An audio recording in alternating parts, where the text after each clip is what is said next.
Hi, hello, bonjour, and namaste. This is Out of the Clouds, a podcast at the crossroads between business and mindfulness. And I'm your host, Muhlethaler. So today I am really thrilled to be bringing you an interview with a really amazing woman called Jenny Sauer-Klein.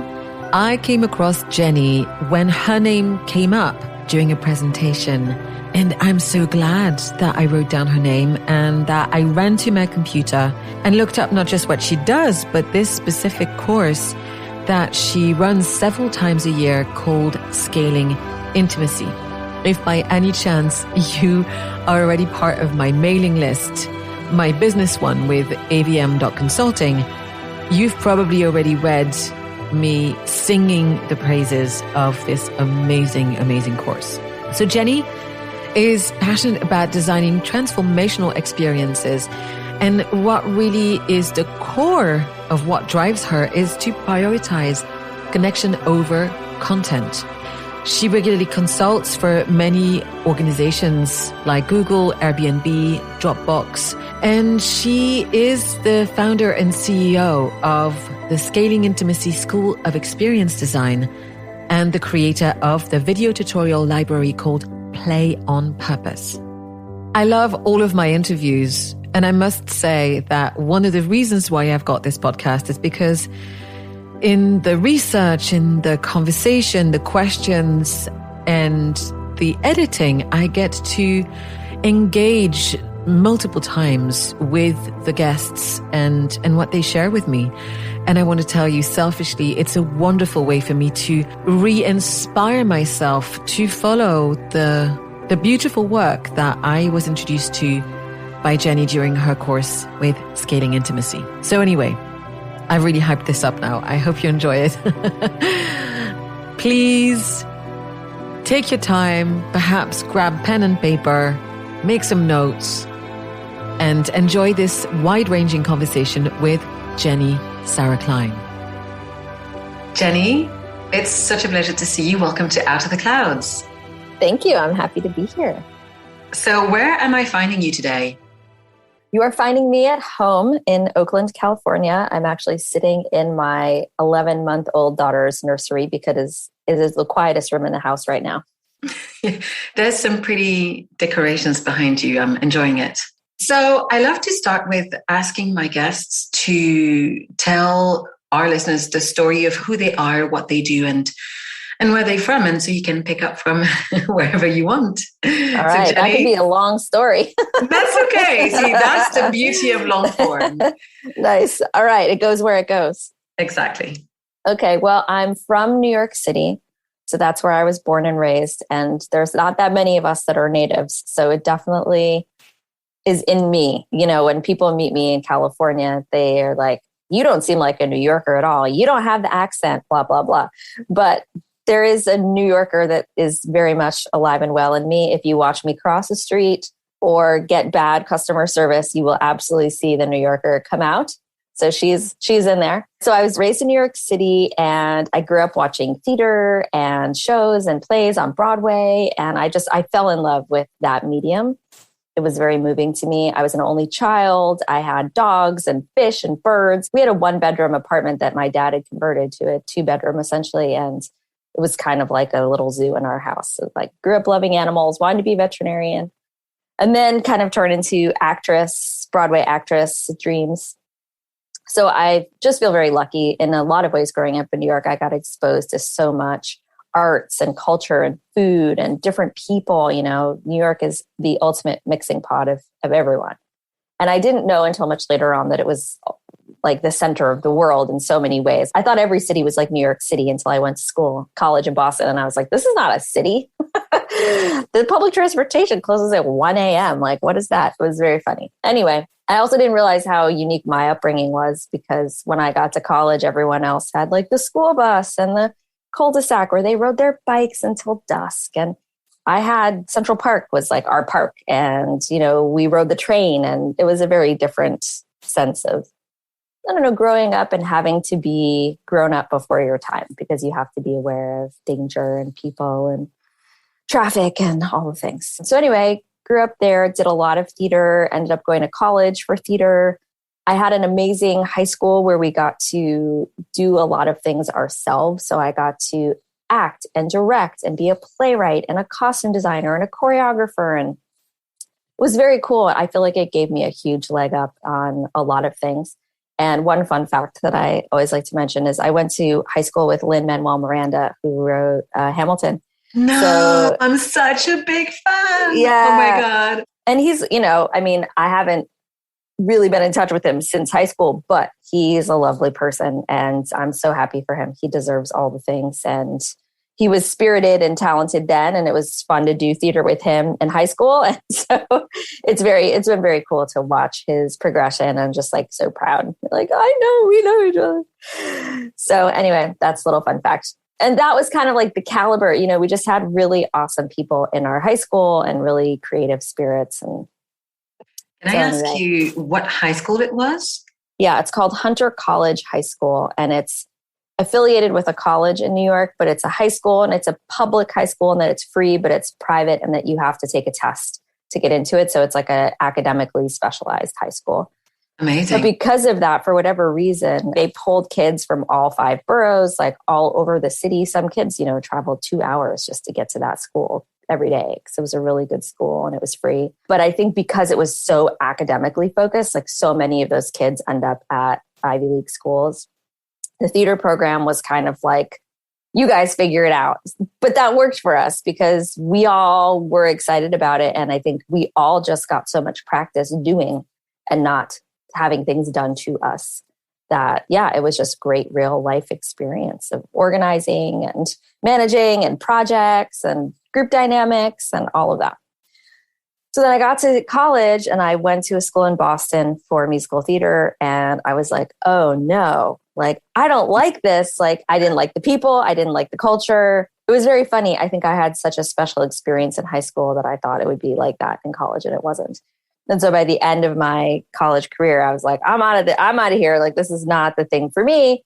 And after I graduated college, I ended up moving back to New York City I traveled for a bit. I was in Central America. I ended up moving back to New York City for a while. And I had been starting to take yoga in college and got really into it. And when I was in this lurch of like, I don't want to do theater, but I don't know what I want to do, I was like, I'll just do a yoga teacher training and I'll just do it on the side as a part-time thing while I figure things out. And it'll keep me honest in my practice. Like if I'm teaching, then I'll be practicing. So it was the way that I was like blackmailing myself to keep up my practice.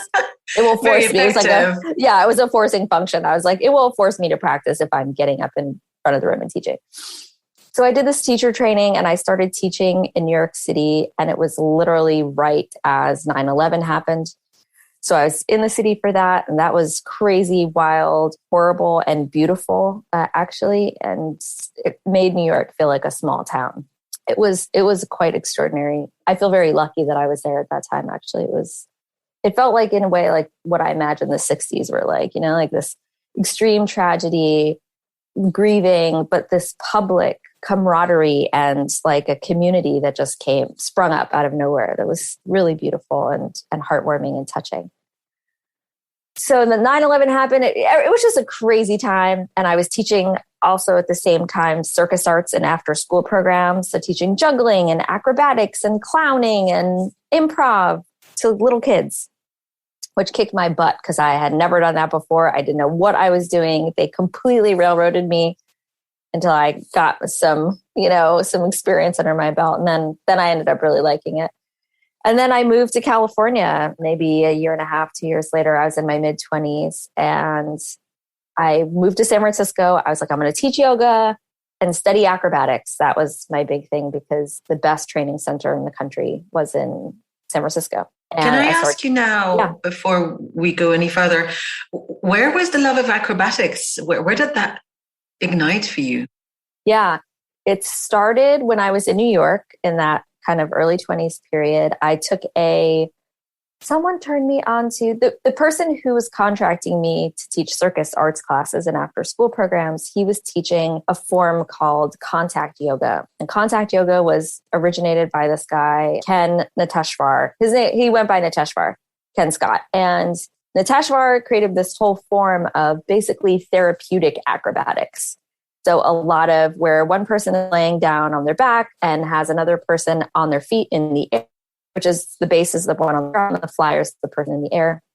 And he had developed this whole, language, like physical language of how to stretch someone and support someone in the air. And then he had a like on the floor element he called yoga saj. And so I ended up getting hooked on that. I remember the first class I did, I was like, whoa, I don't know what this is, but this is magic. And I feel so close to this person I just met that I just did this art form with, and I want to know more. I ended up doing a contact yoga teacher training.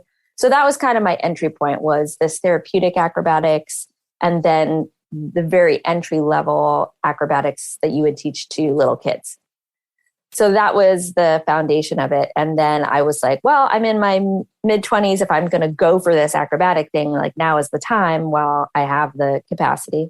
So I went to train, and after a couple months, I got introduced by mutual friends, this guy, Jason, and we ended up co-founding AcroYoga. Very serendipitously fell into our laps. While I had that kind of therapeutic and basic entry-level acrobatic background, he had the opposite. He had the very high-level performance style, sports acrobatics, like the kind of stuff you would see in like cheerleading, like tossing and throwing and catching, but very precise. And he had competed in China and did all this, we came from opposite ends of the spectrum, but that was awesome because we had a lot to teach each other and learn from each other. And my body of work made it easier for us to teach beginners, right? Because I could get people in the practice. And then once they started to progress, then Jason had more of the kind of upper level knowledge, which we both traded as we went. So that was kind of the beginning of that. And then AcroYoga was a 10-year project for me. It still continues to this day and continues to thrive and has millions of practitioners around the world and a bunch of celebrity supporters and all of that. But it was a project that took me to very unexpected places. It was not, for me, something I initially was like, oh, we're going to start a global movement. I think Jason was much more in that headspace. And I was like, let's just teach partner yoga and like, it'll be great. And let's have our little ongoing classes in Berkeley.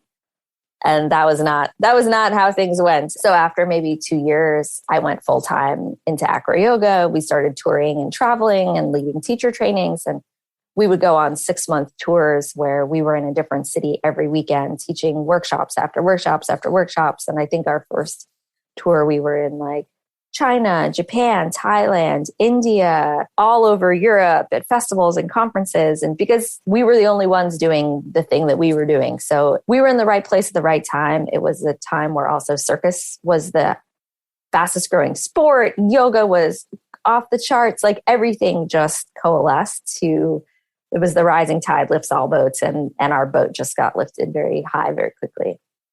And we were 150% all in. That was our lives. We ate, lived, and breathed AcroYoga. And it was really beautiful. It was a beautiful time. It was hard in a lot of ways. You're on the road constantly. I was igniting communities everywhere around the world. And then I would come home to California and feel really isolated. And as soon as I got back, my friends were like, oh, when are you leaving again? And I was like, but I just got here. So that was sad and hard for me because it felt like I was doing this for all these other people, but I didn't have it for myself. And when your whole community is your students, it's different than it being like your peers or just friends who have no other vested interest in their friendship with you. So after 10 years, I think the lifestyle wore me down. Like I didn't want to be traveling as much. I was in a bunch of chronic pain. Like I'd been pushing my body really hard for a long time. And my body was breaking down. I really wanted a partnership and a dog and a home, like simple things. Just a dog itself is just not a possibility when you're traveling that much, right? Right, not at all. And I grew up with dogs and big animal lover. So I there were just things that I wanted that I couldn't seem to figure out in the configuration I was in.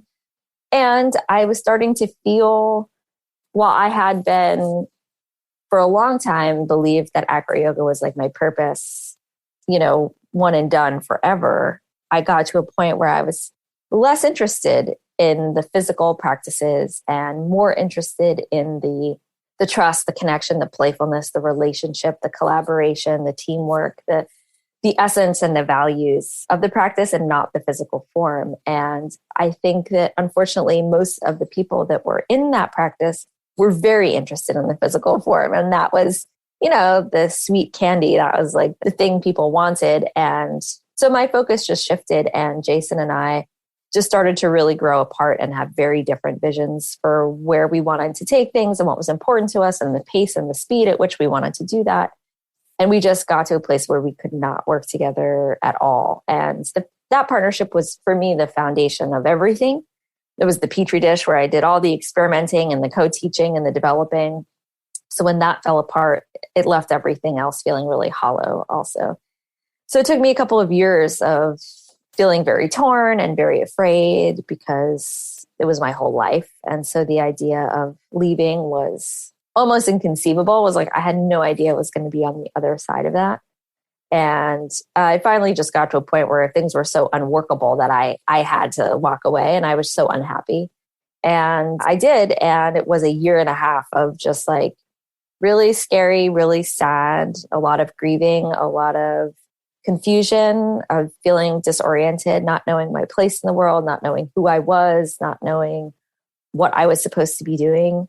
I had felt like in some ways like a bird in a golden cage of my own making. Like it was a beautiful cage, but I was caught in it, and I was a cog in my own machine. And once I got out, I wanted this creativity and this freedom. It's like I got it, but I got it in spades to the degree that it was really overwhelming as well. And at the same time, I met my now husband, like right at that time. And so he was amazing and really there for me during that transition. And it gave me a new anchor. So as soon as I was leaving here, I got this partner, a year and a half later, we got a dog, like all the things started happening, but it took time and it was a very hard process. And I knew, and that was part of, I think, what kept me in AcroYoga longer than I should have, so to speak, was there was no way to avoid that crash and burn. I knew it was like, I was going to have to go through that period. And it was just intimidating. And it was as painful as I thought it would be. It was also necessary. And having gone through it, I feel like it's made me so much more resilient.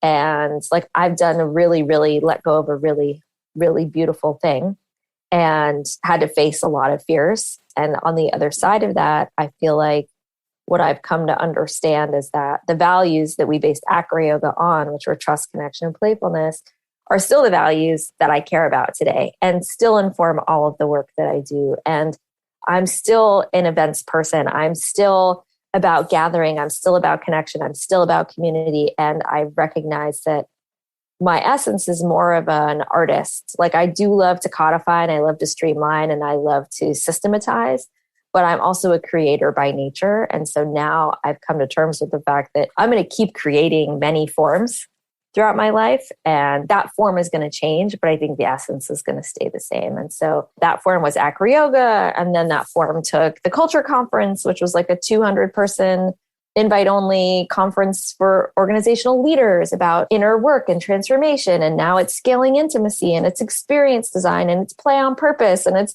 all these brands and all these forms. But ultimately, they all come down to this core about connecting people in meaningful ways in live experiences. And that's my passion that I care about. And I know that to be true. So I'm fully in on scaling into and teaching people about experience design and creating interactive and engaging live events that the community. And like that may change. Like 5 years from now, I might be doing something totally different. And I'm okay with that. Like I'm in a place of just wanting, for the most part, to just be with what's most alive and follow that. And I think that whole process with AcroYoga and having to let go of something that I put so much life force into for so many years and then walked away from just taught me really about fully committing and then being unattached to where it goes or how long it lasts, or, just saying like, okay, what is most alive in this moment? And can I follow that and trust that it's going to lead me to like where I need to go and where the next part of my path is meant to unfold. And so that's my practice these days. Thank you so much for sharing that. It's, I think it's beautiful, but it's also a very timely conversation to have. This is a topic that's alive for me, first because I read a very interesting article in the Harvard Business Review, which I posted to my newsletter a couple of weeks ago, about, the difficulty when we have a change in identity, particularly around work, because work describes so much of who we are in the world, right? It is our calling card. And yesterday I was on the phone to a friend of mine who lives in London, who recently left her job, and she's got a career in communications, and she's a very talented person. And she's feeling very ungrounded. She's feeling the quicksand effect. And I'm sure that a lot of other people are going through that, because the figures are speaking for themselves, at least for the US, right? There's millions of people who've walked out on their jobs or careers. I wonder, before we go on to talk about your work in scaling intimacy, is there any advice or takeaway that you could offer to anyone who's going through this at the moment? Yeah, I think that, first of all, good on you if you're there. Like, it means you've made a brave choice, because a lot of people, like myself included, we often stay way longer than we should, quote unquote, or want to, because we're afraid. And there's good reason to be afraid. It's scary and it's hard. So if you're in that place, like, good for you for making that leap and taking the jump. What I found was really helpful for me, a couple things. One was seeing everything as an experiment, like giving myself a period of time, whether that's, for anyone out there, like I would say 6 months at a minimum, but let's say 6 months, a year, 2 years, whatever it is, giving yourself a period of time where you just try a bunch of things and you stay in a open mindset as much as possible to see what wants to come through and what.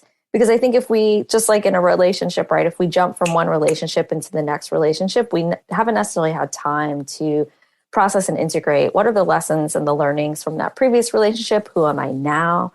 What's the kind of person I want to be with? Do I even want to be in a relationship again? I think we need that integration time is so important. And then to hold it lightly, because I know for myself, post AcroYoga, I was literally searching for my next global movement right away.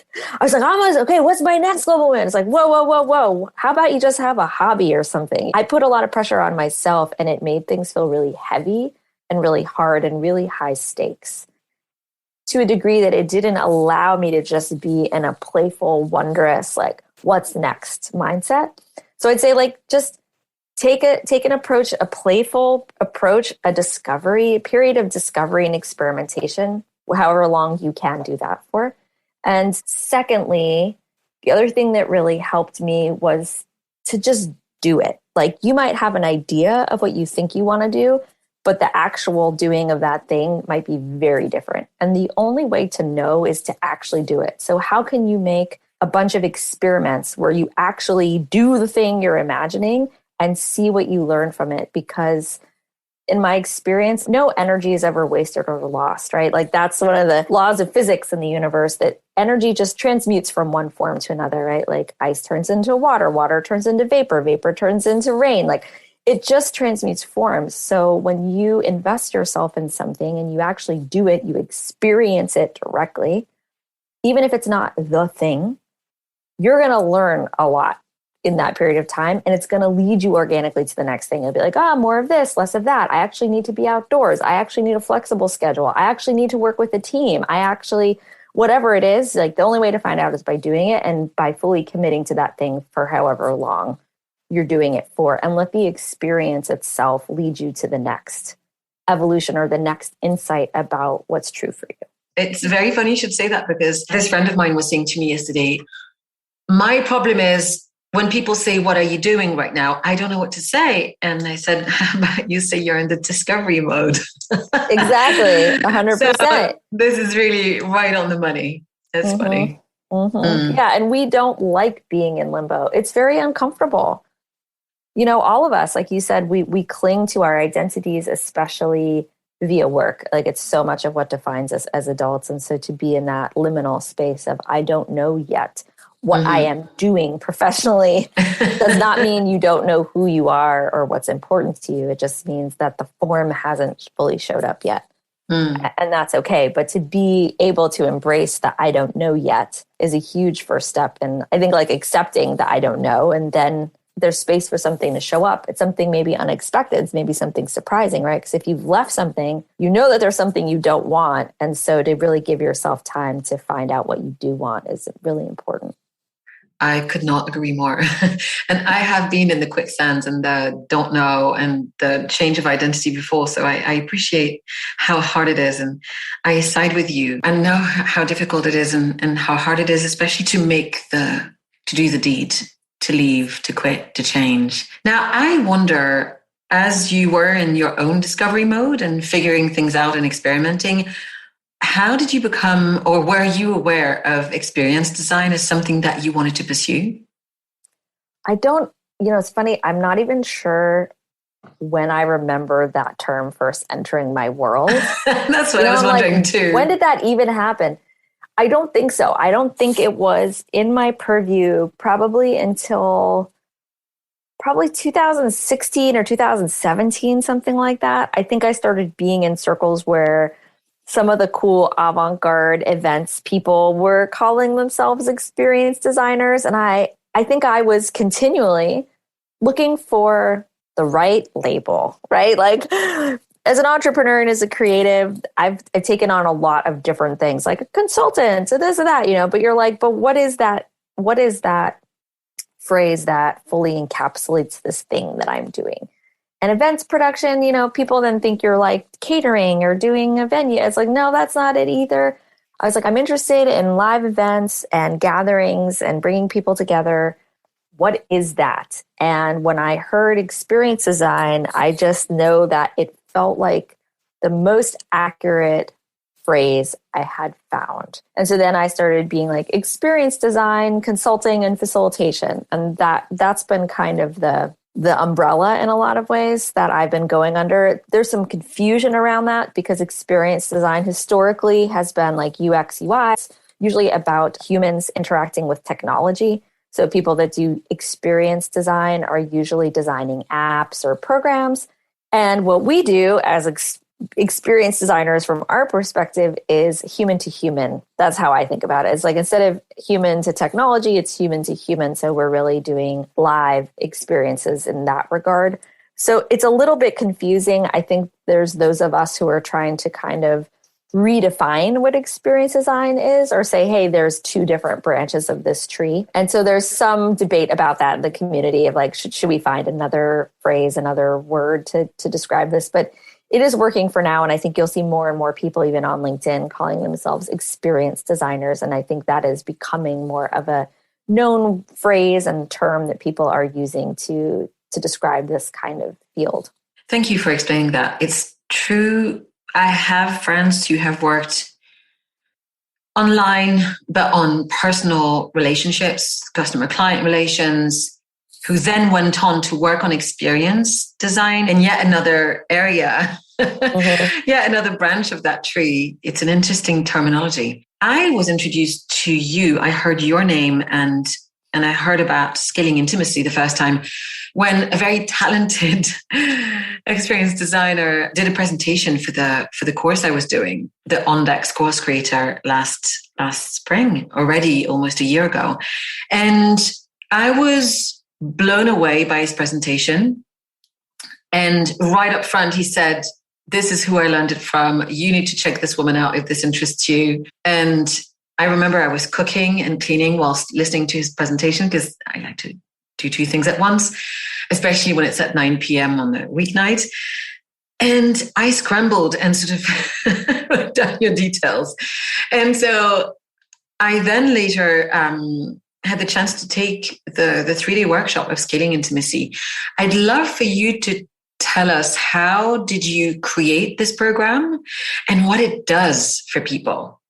Well, I'll say what it does first. My hope is that it helps people go from kind of creating events, trainings, programs, workshops, conferences, right? Whatever the form your event takes, taking it from a place of intuition and kind of just feeling your way through it to really having a strategic form that you know is going to produce really profound results every time. Yes, there you go. Yes, it's called the dramatic arc. That's basically what we're doing is we're taking the dramatic arc from theater and from storytelling, and we're applying it to an event's context. And so within that template, there's a number, probably 10 or so elements that we say, hey, these are standard elements that you want to be putting into your event, whether it's 1 hour, 1 day, or 1 year. So the template is expandable and collapsible, and it applies to any kind of learning experience, right? So it's not so well suited for like a casual cocktail party. It needs to be something that's facilitated, and there's some kind of change or transformation that you're hoping to have on your participants. So those are the circumstances where it works really well. So I think there's a lot of people out there that are kind of just, they're going by feeling, they're going by what they've seen before and replicating forms that seem like they should work, like your standard conference speaker, panel, fireside chat speaker kind of thing. But they don't really know why they're doing what they're doing. And sometimes things go well and sometimes they don't. And it's hard to know why. And I think also we're in just a paradigm where we're still in this content is king, like worshiping information and data and talking at and instead of being with. And so really we're looking at how do we change those paradigms?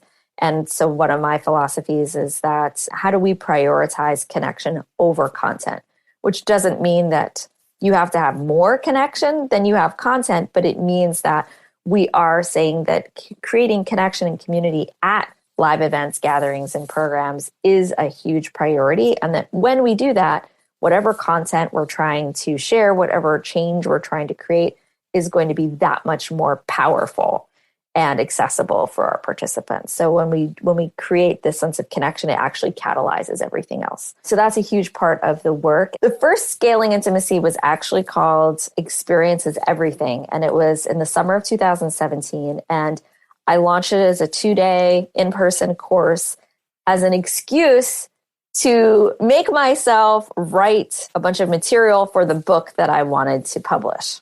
So you'll see how I have this like blackmailing myself pattern. Fantastic tactic. Yeah. So I was like, I will launch this 2-day in-person course and I will promise them a robust manual to go along with it. Therefore, I will have to write this material by this time, which I did. So I wrote like 60 pages. I gave them this big manual. I taught a 2-day course about experience design, facilitation. The predecessor to that was like another practice I had, a brand for a while called Rock the Room. That was more, it had some experience design. It was more about facilitation. The tagline was guiding groups to greatness. So that was like another brand that I ended up like sunsetting, which became Experience is Everything. I did that one time. Then I did a mastermind. I led a 6-month program where I basically took that 2-day event and I spread it out over 6 months and got deeper and developed more content, more material, wrote a bunch more of the book. So I ended up with like 200 plus pages of the book, which I gave them as like a big fat manual. And then towards the end of that mastermind, I launched what we now know as Scaling Intimacy, which originally started as a 4-day in-person program. It was 2 days experience design and then 2 days facilitation.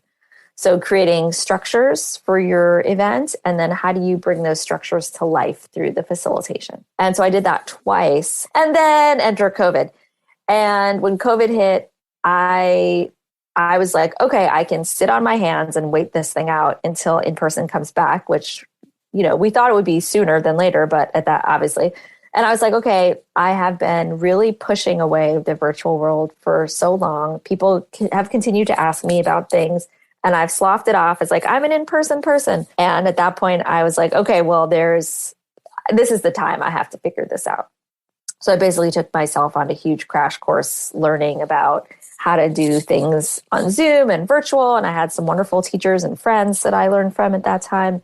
And I had a weekend scheduled with my mastermind group that we had planned to do it in person. And maybe a week and a half before it was going to happen, we decided to run it virtual. So that was, again, another deadline I gave myself where I was like, okay, all that content I was going to do in person, I now have to figure out how to do 2 full days online.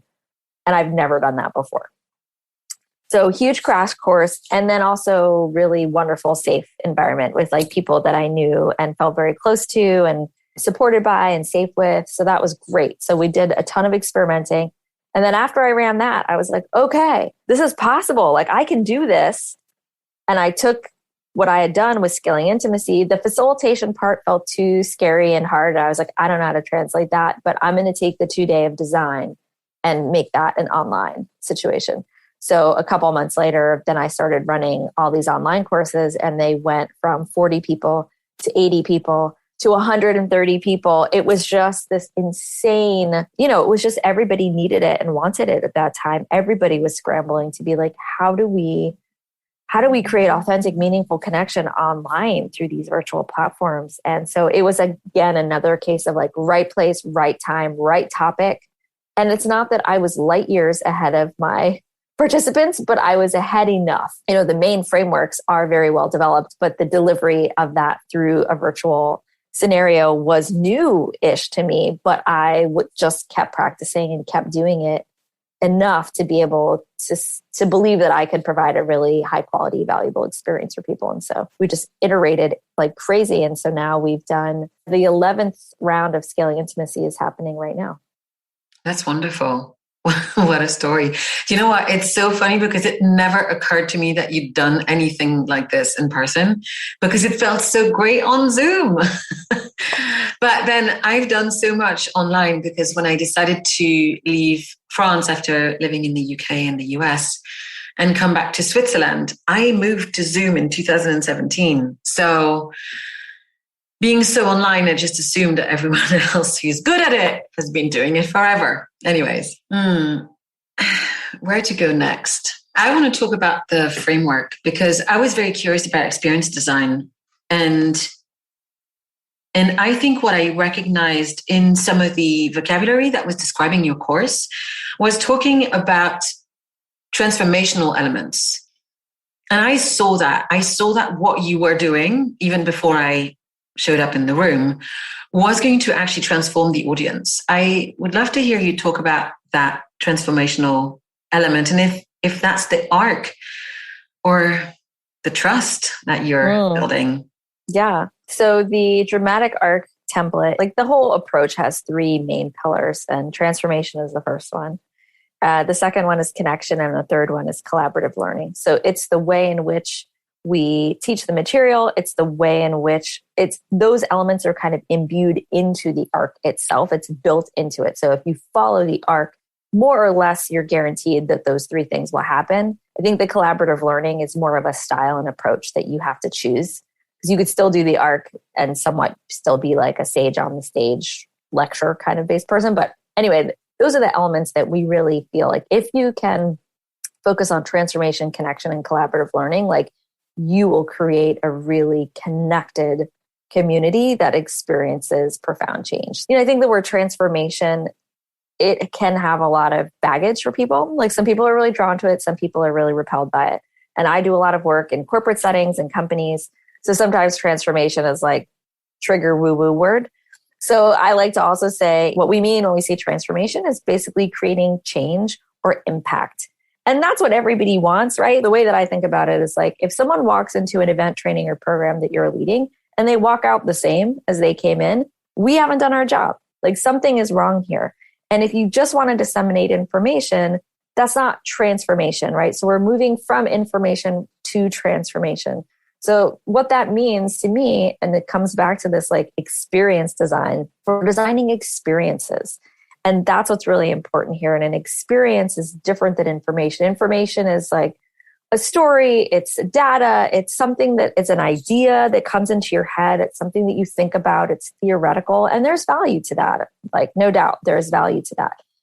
What I find, and what a lot of research shows is even more powerful, is having a direct experience for yourself. So if we're taking a concept, let's say it's courageous leadership or authenticity or mindfulness, like any of these concepts, right? Like the only way you get good at them is by doing them, is by practicing. Like you can talk to someone for hours about how to ride a bike, and you can show them books and you can read about it and you can watch videos. But until you get on a bike, like you're not going to really get it. You could tell someone about the taste of an apple, and until they bite an apple, they're not going to really get it. So how do you give people a direct, immediate experience of whatever the concept is that you're speaking of? And so that's how we create learning. That's how we create change, is by putting people in the situation, in the moment, having a direct experience. And that's how change happens. And I think that part of this second part of how change happens and transformation happens, as we talked about a little bit earlier, is integration. So we have to have moments and ways that we pause and we reflect and we integrate and we say, wow, what just happened there? What did that mean? Or what meaning do I want to make of it? How am I different? What am I going to do differently because of what I learned or experienced here? Who's going to hold me accountable to that? What's going to change tomorrow? And that is one of the huge things that I think a lot of people miss. They can give people a very powerful, direct experience and then be like, bye. And then you see people, they leave events, they forget their shoes, they're totally spun out, they're like really high on whatever that is. But then nothing, it doesn't last. The change isn't lasting because they haven't had the time and they haven't been guided through a process of reflection and integration. So that's like a debrief, right? So it's really just after these big experiences, giving people time to pause and reflect and articulate what was meaningful and what's going to be different now because of that, I think is huge. And so when we look at the dramatic arc template, if you can imagine in your mind, it looks like a mountain. So it has a peak, right? Or just like an open-ended triangle. As opposed to a flat line, as opposed to a squiggly line, there is a pinnacle. There is a climax. There is a place that we are taking people to. And we, as the experience designers, it's important for us to think about what is that ultimate thing, the promise that we want to deliver to our participants. And in that pinnacle, we're giving them a direct experience of whatever that is. And on the downslope of that, we're doing all the integration work of like what happened and what's different. And that front slope on your way up is that creating the connection, the collaborative learning, the psychological safety, the guidelines, the agreements, like all of the things that create an environment for change to happen. Because when we take people into a state of change, there's a framework that I use often. I didn't create it, but it's where you think of like a bullseye, concentric circles, and the center is the comfort zone, the outer edge is the panic zone, and in between those is a stretch zone. And the stretch zone is where all the learning and the growth happens. So it's an art and a science to be able to meet your audience in their comfort zone, create that trust and rapport, and then slowly, like if you imagine pulling a rubber band, you're expanding them into that stretch zone, and you're stretching the stretch zone as far as you can without going into the panic zone where you would pop that rubber band and it would break, right? Because it doesn't have the elasticity to handle it. So that's part of the play here, is like, how do you get people into their stretch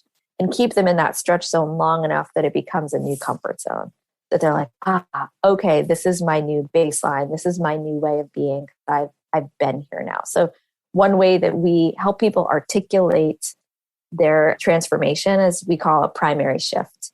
So you decide what's the one thing that you really want to be different for people before and after this experience, and you articulate it in a from to statement. So it could be, I want my, at a very simple level, I want my participants to go from being confused to having clarity. I want people to go from being scared to take the leap into the next phase of their life to feeling confident that they can handle the uncertainty of the unknown, right? Whatever that is. And then that is your North Star. It's like the guiding light that helps you design the experience when you know the transformation that you're trying to achieve.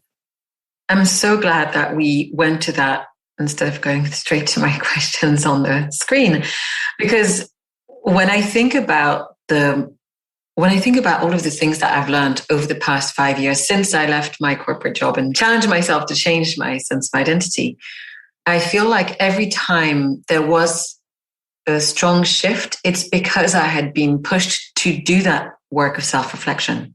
Okay.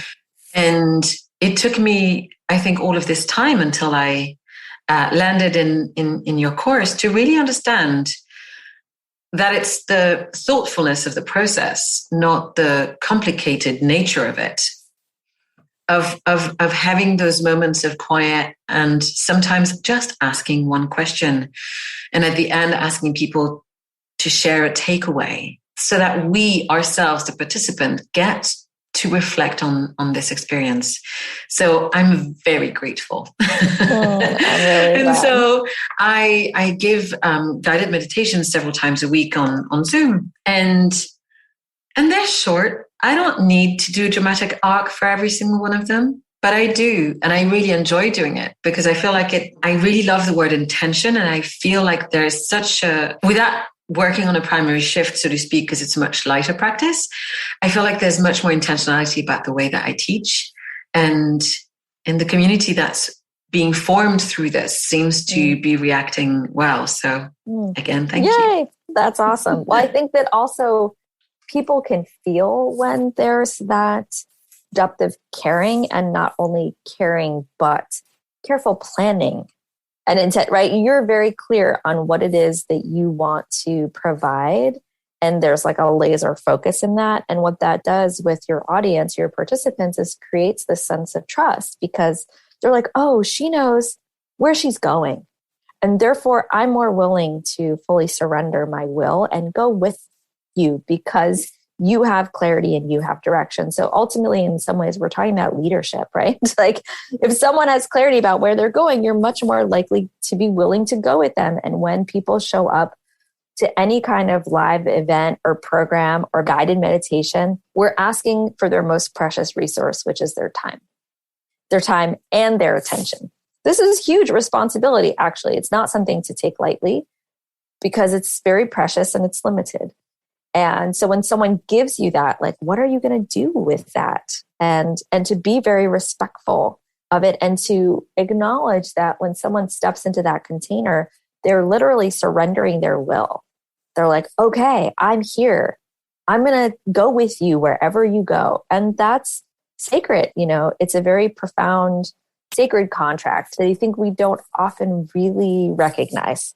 Like, spend the time to be like, wow, what a sacred thing this is. And can I step into that role as responsibly and as thoughtfully as possible? Yeah, you're right. And I think that just before I got certified as a teacher, I had never felt a calling to be a teacher of any kind, although I really did enjoy leading teams in my previous career. And I took the job really seriously. And sometimes I think for a lot of people who step into the teacher or the facilitator role, when they haven't felt that calling and feel that responsibility, a structure, it really does help. So I'd love to talk about the TED Talk, which you gave virtually, was it just a year ago now? Yeah, pretty much exactly a year ago. Wow. And so you broke down 3 components to creating amazing virtual events online, away from the very boring PowerPoint presentations that we've all sat through online and offline. And I would love for you to talk us through these, because I think that they're so immediately applicable and for everyone, something that they can take away from our conversation. Sure. Yeah. And I think that as I talked about them on the TED Talk, they were, 3 keys to creating connection online or virtually. But as you said, they work in person, they work online. I'd say it's just more important online, but it's definitely universally applicable. So there are 3 principles. The first one is to connect early. The second one is to connect often. And the third one is to gradually increase vulnerability. So if we start with connecting early, the really important thing to know here is that the beginning of your event or your program sets the tone for everything to come. So every program or event is like a mini universe. So if you're familiar with Priya Parker's work and the art of gathering, she talks a lot about that too. So we're creating a world, right? And the beauty of that is that world can really be anything you want, but you have to be intentional about it. So when people log on to the Zoom or they jump on the Teams or, whatever platform you're using, their mind is awake and alive, and it's gathering all this information about what is this universe like? What is the culture here? What are the expectations? What is it going to be like? Is it going to be a sit and listen, like lectures, slides? Is it going to be super interactive and breakout rooms and chat? Is there music? So really thinking about what's the impression. You never have a second chance to make a first impression. So what is that first impression? Boom, I jump on the line. What is happening? How are you engaging me or not? If you want connection to be a central component of your event, you want to start with connection right away. And one of the big mistakes people make is they wait like 20, 30 minutes into their event before they ask a question or they do a breakout. And at that point, it's too late. You've already set the tone of observation and information instead of connection and engagement and interactivity. So you want to set that tone right away, because if you don't, it's much harder later to like pull people out of their mode of like sit and listen. So do that right away. And that's going to be like, oh, people are going to show up there and be like, I matter.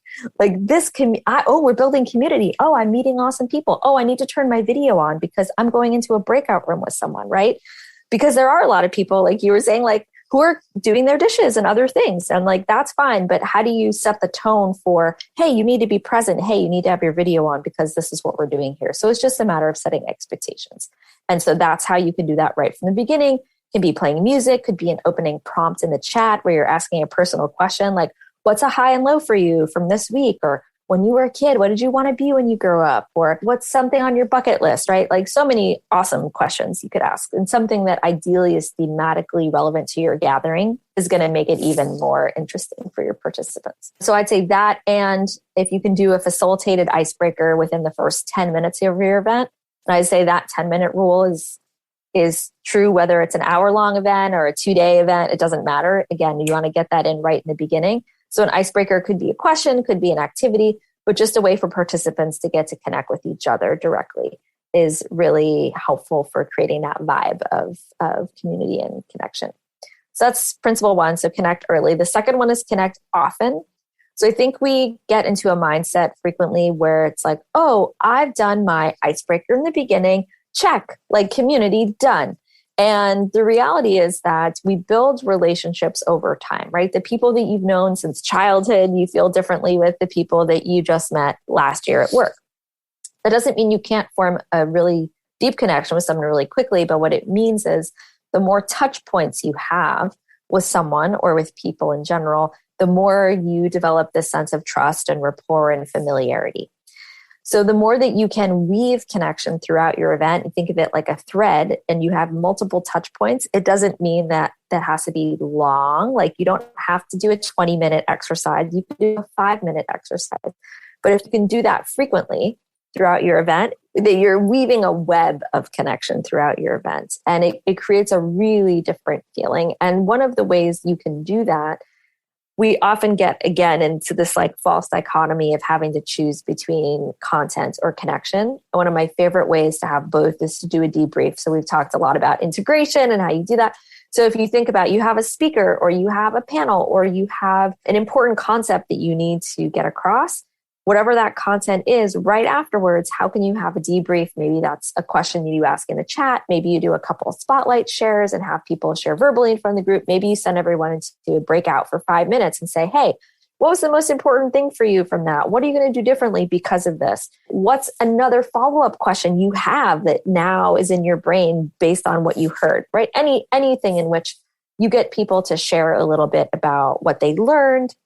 It's going to deepen the learning for them and create connection between them and another participant as they share it. So that's one of my favorite ways to think about weaving connection throughout, as well as anytime you have like a break or a lull in energy. Those are good moments to be like, oh, let's have a moment of connection. Let's come back to a state of presence. And then the third principle is gradually increase vulnerability. And I think we've probably all had the experience of someone who, you know, with well-intentioned person like took us too far too fast down the vulnerability rabbit hole and asked us to reveal something that was too deep. And when you do that, if you get people on a line and you say, okay, we're going to go into breakouts and tell someone about the most embarrassing moment of your whole life, what happens is people close instead of open. And then once they're closed, it's going to, again, be really hard for you to get people to open back up again.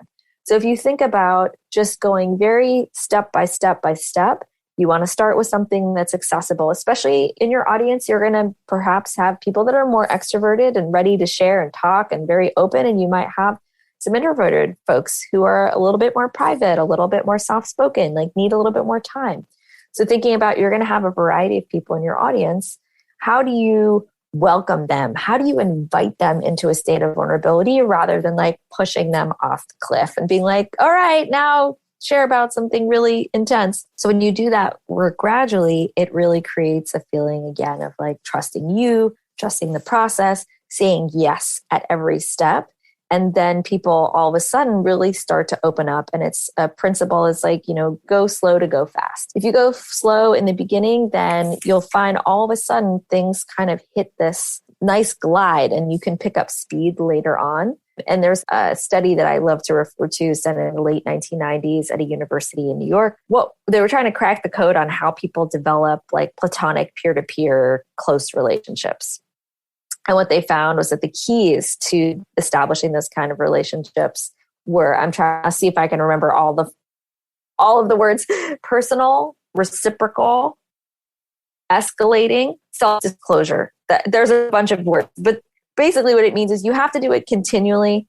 You have to do it reciprocally, so all parties are doing it. It's escalating, so it is getting higher or deeper as you go. And it's personal self-disclosure, so it's not theoretical, it's not necessarily professional, but it's sharing something meaningful about you, about your life, about your personal experience.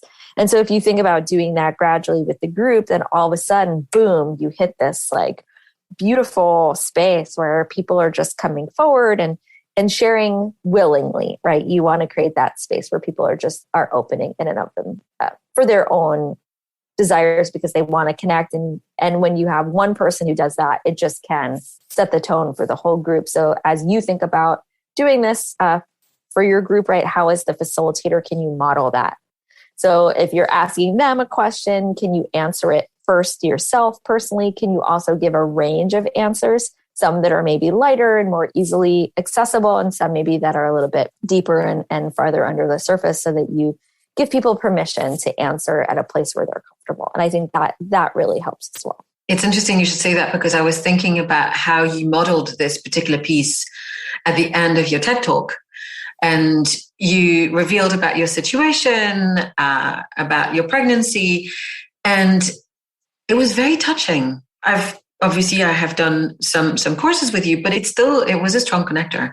And I think it's a beautiful way to illustrate, and not one that anyone can sort of walk away without feeling moved in some way. I was going to ask you it's a leading question, but then again, I admit it. I was going to ask you if you could imagine one particular quality that helps experienced designers or people who want to facilitate and lead that kind of transformative, safe environment and integration. What would it be? What qualities should people nurture? I think, honestly, the main one or foundational one is empathy. Because you have to be able to put yourself in the shoes of your participants and to imagine when they come to this event, what might they be scared about? What resistance might they have? What might they be hesitant to share, to reveal, right? When we sign up for something, oftentimes we're coming in with some willingness and some resistance, right? The willingness is great, but where are those resistance points? And how, as a designer, can I think about how to address those and how to make people feel safe and comfortable and yet be willing to grow, right? Like there's a lot. If we want to create transformation and change, then we have to create safe environments where people feel willing to risk. And that's part of the psychological safety piece. But I think I've taken for granted empathy because with my background in theater, like you spend so much time literally putting yourself in someone else's shoes, embodying this character, imagining their world, their thoughts, their feelings, their needs, their wants, their desires.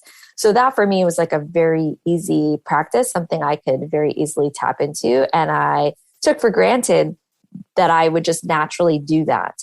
And so I think as I teach experience design and work with people is to really, as you even create your design and you do your dramatic arc, part of the process that we do during scaling intimacy towards the end is, be like, okay, let's stop. Let's take a few moments, like imagine yourself as a participant going through this experience. Where does it feel stressful? Where does it feel scary? Where might it feel too fast, too slow, boring, overwhelming, right? Like we're looking for those energetic dips and valleys as much as we can, right? There's some of it you're not going to know until you're in the moment, But you can imagine yourself, someone who's coming in, feeling nervous, not sure if they belong, thinking everyone else is more advanced than they are, right? These are things that almost everyone has coming into a course or a program. Oftentimes imposter syndrome shows up, right? So how are you going to address that through the program itself, and to think about how to really care for your participants and to be with them as opposed to like apart from them. And I think that is, if we can really be in a state of empathy with our participants, then there's so much more that's possible. And I think you end up creating a much more thoughtful design when you come from that place. Yeah, that's what I assumed you would be going towards. And interestingly enough, I feel like I used to be a singer, and similarly to you, I think that the stage and connection was something that I sought in another way. But I remember putting together a lot of in real life events, whether it be parties or retreats, trips to Italy with lots of fashion journalists, and always trying to put myself in the shoes and walking, within venues, imagining what's it going to feel like? What have I missed? But I think that, to your point, taking into consideration the state of mind of the people when we do this virtually and we want to create transformation is massive. Now, this really does link well with something else I wanted to talk about. Inclusivity was very thoughtfully weaved into your program from the get-go. Could you talk to me about that? Yeah, that's been a very intentional, gradual process. I'm certainly, I guess it was 2 years ago now, or in, June of 2020, when George Floyd was murdered in the States, that was like a huge wake-up call for so many people. And as we were already doing some of that work through Scaling Intimacy, but it definitely put everything on a fast forward to be like, okay, how do we address this? And how do we integrate the principles of diversity, equity, inclusion, and belonging into the work itself, into the programs, right? Like, how do we, and that has been a very evolving process of like not having it be this separate thing that we talk about, and then it's just like a standalone, but something that's really woven into all of the content and the approach. So one of the foundational pieces that we bring up in Scaling Intimacy, we call the 5 Ps. It's the foundation of your event, where you talk about the people, the process, the place, the date, the price, the promise. And so we started thinking about, how do we integrate inclusion into the 5 Ps? And so part of it is when you think about like place and date and price, is like, there's so much to consider even with accessibility, right? Like, we have participants now who have some hearing challenges or visual challenges. So we're doing transcription on Zoom, which is an awesome feature. Or do you need translation for different languages? We've started integrating some fun like sign language elements, which has been really cool. But also thinking about accessibility on price. And we have a 50% off scholarship fund we call the Experience Design Diversity Initiative. And so that's really to give, like, in terms of, if you look at the events industry itself, it's generally 80% white and 80% female. So how do we bring more men into the room? How do we bring more people of color into the room, more transgender people into the room? Like, really trying to get more people into the industry. And so that's one way that we try to do that, and also having representation in our facilitators.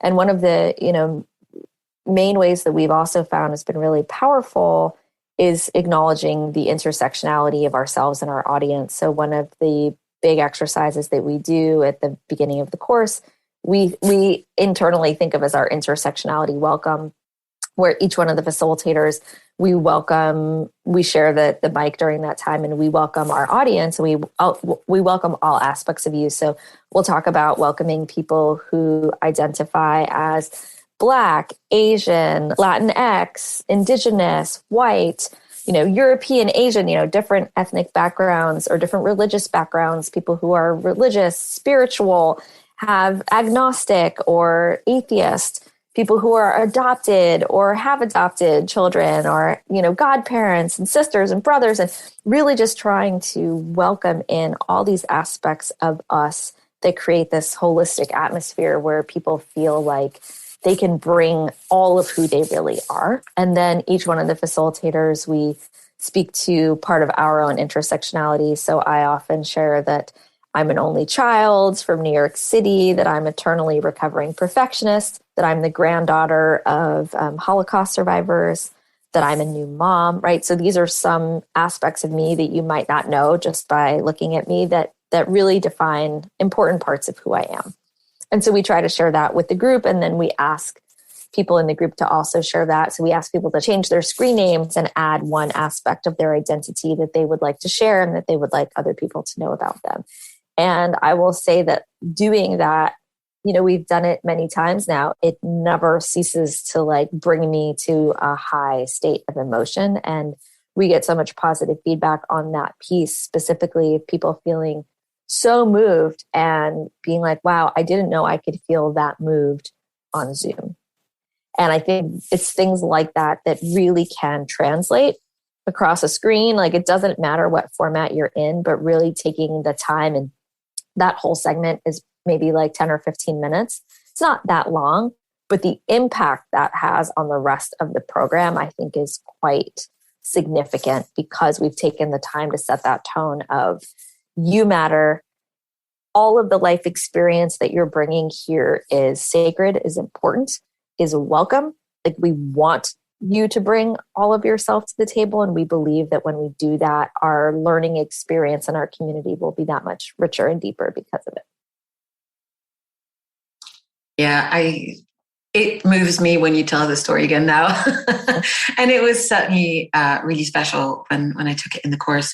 And the accessibility piece, I think, is one that is perhaps forgotten or not talked about so much. And I think it's really important. So thank you for making this a reminder for me every time I consider it, because it's been something I've implemented in several ways. I have a couple of more questions before we get to the quick fire round at the end.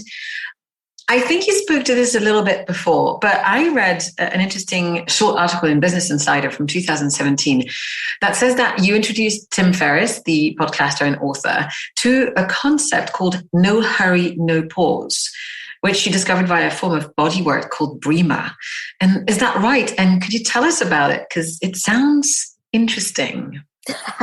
Yes, it is right. Tim Ferriss was really interested in AcroYoga. I think he still practices, but there was a period of time I was doing some private lessons with him for a while, and very avid student. And he's, just like a very curious guy and always learning. And there was a form of bodywork I studied for many years called Brima. It's based here in Oakland. And the philosophy of Brima is really around being fully present as the practitioner. So it's not about changing or fixing or doing anything to the receiver. It's really about how you get into a state of presence. You're using the body work as like a moving meditation, essentially, for yourself.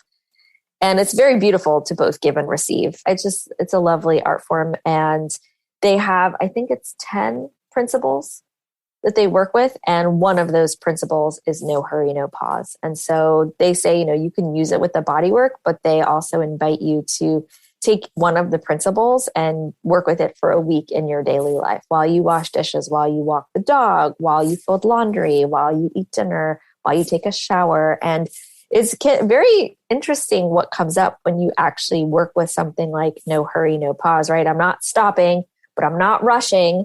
It's like somewhere in between is that state again of like pure presence. So one of their other principles is body comfortable, mutual support. Like they have a lot of these things that are very simple, but it's often the very simple things that end up being the most profound and transformative. So working with each one of those principles, I found to be very powerful practice in my life, not only in the body work, but in the bigger picture. I'm very curious about Brima. I'm going to be all over that. Yeah, absolutely. And they have practitioners in Europe too, and there's intensives and things that happen all over the world. So it's Brema.com, BREEMA. Amazing. Now, I want to talk briefly about your experience during the pandemic, because you became a mom right in the middle of that. And actually, as you were saying to me offline, you were actually 8 months pregnant when you gave that virtual TED talk. Something you mentioned you probably would not do again if that were to present. Yep. Yeah. Nope. So I was wondering if there was anything that you wanted to share with us. And how old is your daughter now today, Elowen? Yeah, she is almost 11 months. She'll be 11 months this week. It's so insane to even say that, we're just planning her first birthday party and you're like, what? It's just insane. I mean, this is my first baby. And so, yeah, it's all quite wondrous, magical, and terrifying and, tragic and amazing all at once. Yeah, being pregnant during the pandemic for me was very hard because I'm a super community person and I derive a lot of meaning and fulfillment and joy from being connected to other people. And when you are pregnant, you're technically like immune suppressed. You're much more, susceptible to things. And especially when I was pregnant, which was like June of 2020 to March of 2021. So like in the thick of it and during some of the waves, there was still a lot that we didn't know. And we did IVF and I was one of the first people to be able to do an embryo transfer. It was like literally right when the fertility clinics were opening back up to do anything. So we were just right in at that first opportunity. And it was just very scary because there was a lot that was unknown and it was very isolating. And so my husband and I were really in our kind of own bubble with we have neighbors that we were in a pod with and his parents basically. So those were the people that we really spent time with for many, many months. And the only people we went indoors with or anything. And my husband went through a really challenging period of like what I would say at a certain point got to like deep paranoia, like just so much fear built up and wanting to protect me, wanting to protect our unborn child that it kind of took over our lives for a while. And I had to be like, hey, like, yeah, this is scary. Yeah, things could happen, but we also need to like live our lives. And I can't live in this like state of fear. It's not healthy. Like that in and of itself is not healthy for me and it's not healthy for the baby. So we had to like work through a lot of stuff and figure out for me to honor his desires and needs and concern, and also to feel safe and to be able to like get the connection that I needed. And I ended up doing a virtual blessing way or baby showers, some people might call it, although there were like no gifts involved, but a ceremony with a number of women in my life that I cared about to help cross the portal or the threshold into being a mom. And what I will say is I'm very grateful that I had so much experience doing things online because I knew that it was possible to have a really meaningful, powerful sense of connection, even virtually.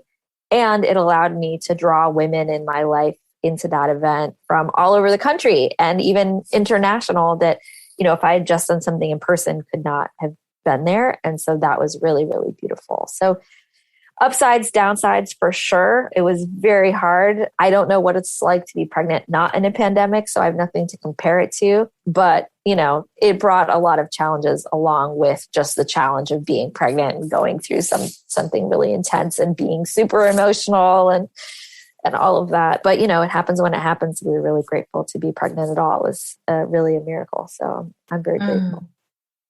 Thank you so much for sharing that story. I'm so happy that everything's okay. And yay to planning the first birthday party. Yeah. So the podcast is at the crossroads between business and mindfulness. And so I'd love to hear from you any tactics, rituals, or things that help you feel grounded. And that could be in general, or that could be pandemic related.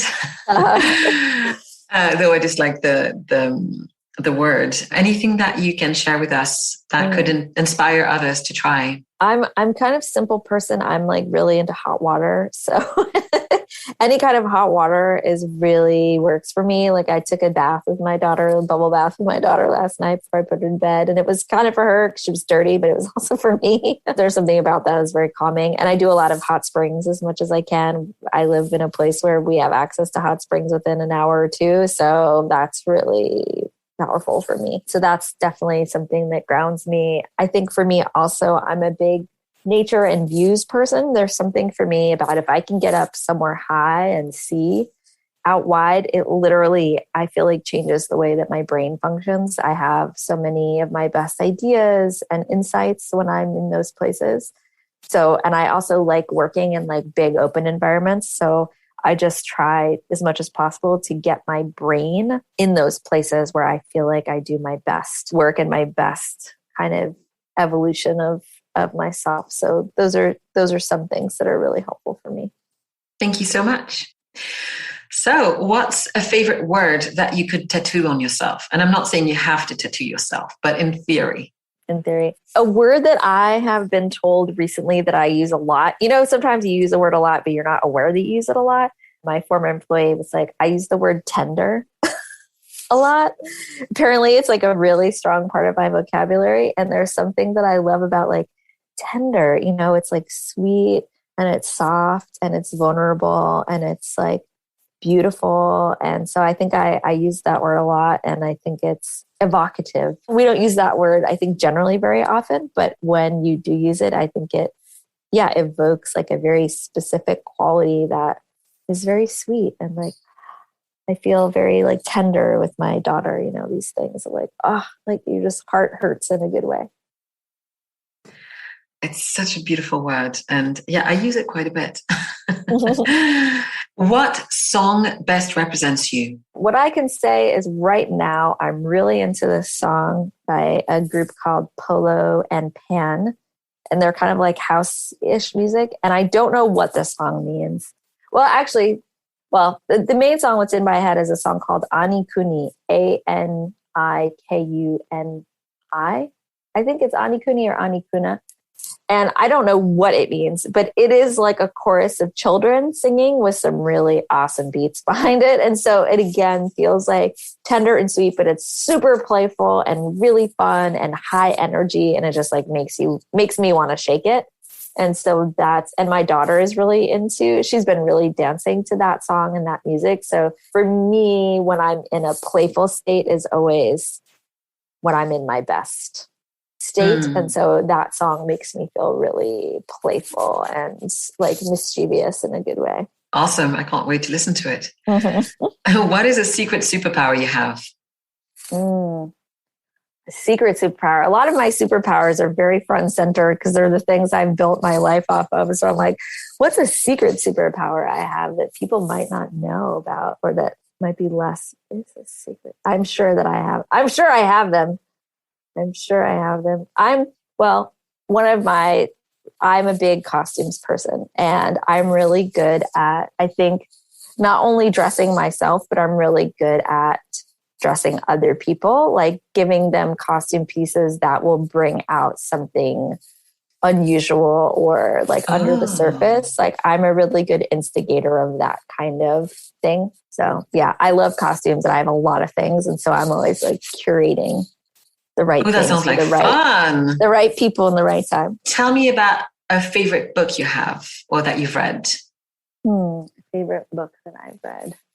I'm not a huge reader. I don't read a ton. For whatever reason, the book that's coming to my mind right now is The Red Tent. And I just remember loving that book. I'm a huge learner. And if I watch a movie, it's likely a documentary or based on something real. So I love books and movies that have some kind of historical or real life references. And so I just remember Red Tent. I just loved that it was kind of this biblical times and real and fictional at the same time, and women. And yeah, I just loved that. I loved that book. Where is somewhere you visited that you felt really had an impact on who you are today? Place I have visited. One of the places I'd love to visit the most is near where I live. It's called Stinson Beach. It's about an hour north of where I am. It's a very long, very wide beach. It goes for miles. And my husband took me there like very early on in our relationship. I had never been there before. And I just fell in love with it. And because I like big, wide open vistas, like this big, long, wide beach just like captured my heart, and it's dog friendly. And so it's also, again, like dogs, beaches, views, like captures all the things.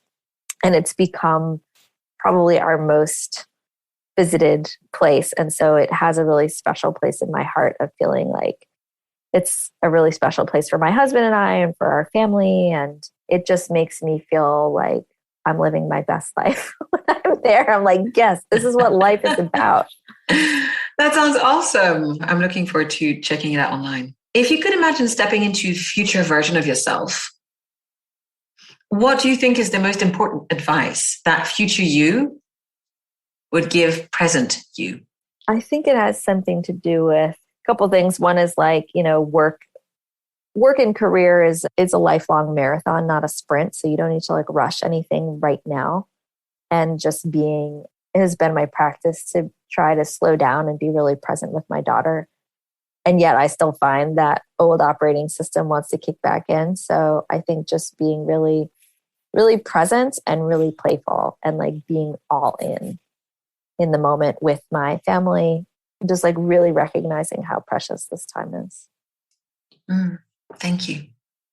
And so my closing question, which is probably my favorite, is what brings you happiness? I definitely the easy thing is to say my daughter right now. I mean, she just started walking and just so cute to see her like toddle around and fall and get back up again. And we play a game of like chase. She's on the couch and I like chase her, and to tickle her and to like, have her giggle. It is like the best thing in the world. It is a simple joy, but it is so sweet and it makes me so happy. That's wonderful. Jenny, thank you so much for all the time that you gave me today and telling us the wonderful projects that you work on. Where can people find you if they'd like to talk to you or discover more about scaling intimacy and your other projects? Yeah, so many places. So many places on the web. There's scalingintimacy.com is like the hub for the trainings. We do virtual connection labs every month also, where you can just get like a quick bite-sized taste of this work and learn some new exercises that you might want to use with your groups under different themes. There's playonpurpose.com, which we didn't really talk about, but Play on Purpose is a video library of over 80 of my best team building games and icebreakers, both for virtual and for in-person. So if you want to learn some new activities to use with your team in a very curated context where you can search by all these filters and find like the perfect game in minutes, that's another cool resource.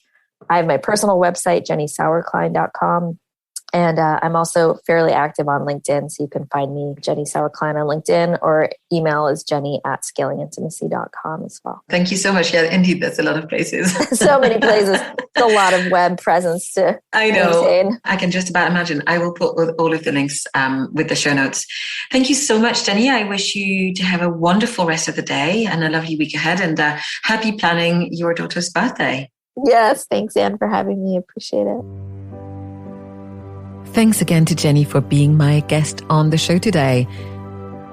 You can find her at jennysauerklein.com, and you can find more details about her amazing program, Scaling Intimacy, on scalingintimacy.com. And all of the links are in the show notes.